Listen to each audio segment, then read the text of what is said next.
Good afternoon, viewers. Thank you very much for joining us on this special program that is going to reflect on the life of our founding president, Dr. Kenneth Kaunda, who died on the 17th of June. And on this particular program today, we bring to you live from Botswana the former president, Lieutenant General Excellency Khama Ian Khama. Your Excellency, good afternoon and welcome to the program. Good afternoon. Thank you so much. We're glad that you found time to join us on this program today. To begin with, could you kindly tell us when you first heard about Dr. Kenneth Kaunda? Well, let me first of all start off by expressing my condolences to the Kaunda family, to His Excellency President Lungu and the people of Zambia on this very sad occasion, on the passing of your founding president, Dr. Kenneth Kaunda. I think in answer to your question, I first heard about him, it would have been around the time of Zambia's independence in 1964. I was still a very young boy at that time, around 10, 11 years old. And I remember the school I attended, there were a couple of boys from Zambia. And on the evening or the night when Zambia became Zambia from Northern Rhodesia, someone shouted out in the middle of the night in the dormitory, "One Zambia, one nation." And that woke us up as kids, and we were wondering what was that all about? And in the morning we asked him, and that's when we realized that, oh, Zambia had just become an independent state. So that was the time, around that time, that we then started hearing more and more about Dr. Kaunda. Thank you, Excellency. Now, could you recall when you first met Dr. Kaunda and what is your first impression of him? I think I must have met him first when he paid a state visit to our country. And that would have been around 1968, if I'm not mistaken. I also believe he was a leader to pay a visit to our young democracy, because we got independence in 1966. So that was the first time. And I just remember him as a very warm, genuine human being, very decent person. And one could have that aura of feeling that you were in the presence of a person who really was very welcoming and had tremendous outreach towards other people. Now, reflecting on Dr. Kaunda's life, we know that he spent most of his time fighting for freedom of the African countries from colonialism and oppression. What do you feel his contribution was to the freedom that Botswana enjoys today? Well, of course, you would know that as Botswana, we came through a slightly different set of circumstances in gaining our independence. Unlike the current day Zimbabwe and Namibia, South Africa, Mozambique, and Angola, we didn't actually engage in a war of liberation as others did. So maybe it's not quite the same as what happened. The reference you made to other countries in the region, but there's no doubt that at that time, we as Botswana were surrounded by these hostile minority regimes, let's say white minority regimes, which were ruling the countries I've just referred to. And the only country that we had close to us, near our borders, was Zambia. And I remember in one of the speeches, even though it was a long time ago, my father saying, to the north we have friends, to the north we have Zambia. That's good to hear now. Picking it up from there, did Dr. Kaunda play any role in the strong bond that we see between Zambia and Botswana today? Oh yes, I think there's no doubt in my mind that because of the historical context I've just given you, with our neighboring countries, that it wasn't just the bond between the people of Botswana and the people of Zambia. There's also a very strong bond between my own father and Dr. Kaunda. And you know, I would sometimes be in their presence when they would joke with each other. And I remember Dr. Kaunda had a nickname he gave my father, and he referred to him as the primitive man. And I used to ask him, why would President Kaunda call you primitive? Why is he calling you a primitive man? He said, no, you see, because here in Botswana, people think we are just a desert. And there are people, we run around wearing skins and with bows and arrows. And that's why he refers to me as a primitive man. So they had a very special relationship. And that itself led to the special relationship that Botswana has with Zambia, which was, that bond was brought about by our geographical proximity as well, and the circumstances that we went through together, as I said, with these hostile regimes around us. Dr. stood for peace, love, togetherness, and forgiveness. Of these values that he stood for, are there any that Botswana has taken up to this day?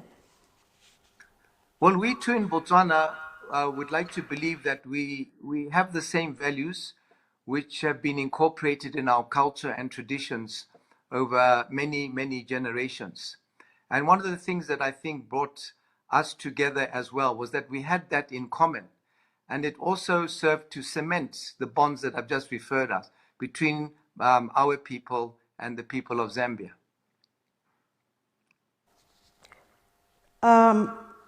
What is the biggest lesson that Botswana has learned from the life of Dr. Kaunda? I remember during his time in office, he had this policy, if I can call it that, of humanism, all about the promotion of welfare for people. And I think that is something which at the time was something that we also were very aware of. And I cannot say to you and put my finger on the pulse and say exactly this is what we learned from it. But there's no doubt in my mind that it had a spreading effect, not only on Botswana, but in the region. And even after he left office, just him as a man, as a person, he constantly, you had the impression that this was someone who was totally engrossed with wanting the best welfare for the people of Zambia and the people of the region. And that is something which I think a lot of our founding leaders carried with them for the benefit of their people.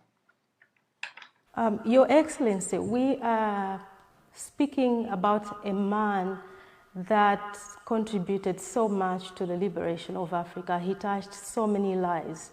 From that background, how best do you think Africa should celebrate the life of Dr. Kenneth Kaunda? I think the African Union should honor Dr. Kaunda's immense contribution to our region and to the African continent by putting their heads together and maybe on an annual basis coming up with the Best Achievers Award, whether it's in leadership or whether it's for the youth, so that even our young people should not forget, even if they were not there during his time, but it should be something which is ongoing that would be able to remind us of the person he was and the contribution he made. Your Excellency, is there anything at a personal level that Dr. Kaunda did which impacted your life in any way? You know, right from those early days, I can't put my finger on it, but you know, when you were in his presence, when you listened to him speak, you would attach yourself to every word that he said. A humble man, kind, he had a very charming personality. Like I said, easygoing, approachable. He was devoid of any arrogance. There's no arrogance in his veins whatsoever. A very warm person, as I've said, a decent human being. So for me, that is something that I will treasure and remember about him forever. What's the one outstanding thing that you will always remember about him? You have mentioned some of them, but there could be something that really just struck you that you will never ever forget in your life. Could you share with us?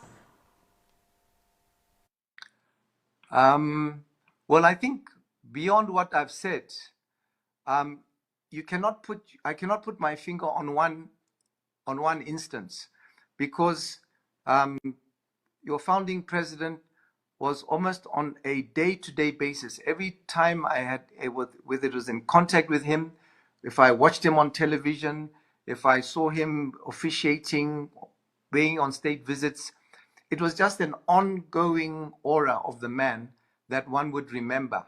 You cannot say there was this thing or that thing, because there were so many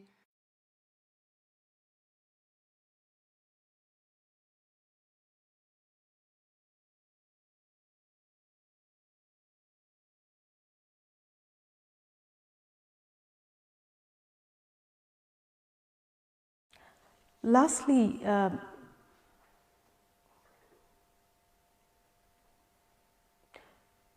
sincere apologies for the break-in network. We should be getting back His Excellency Khama on the line shortly.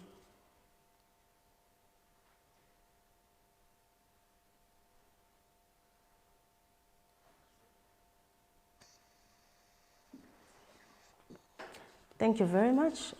We apologize once again for the break-in network. Your Excellency, sincere apologies. We had a bit of a break-in network, so we could not have you, or we could not hear you from our end here, from the last question that was asked. I was just saying there were just so many good attributes about Dr. Kaunda on any single one of them. There was just a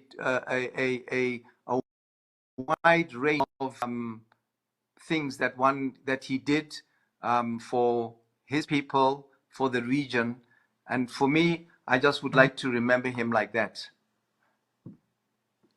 Thank you, Excellency. Now, lastly, what message do you have for Africa as we continue to celebrate the life of Dr. Kenneth Kaunda? My message to Africa would be that we should invest in our most precious resource, and that is the people of Africa. That we should concentrate on working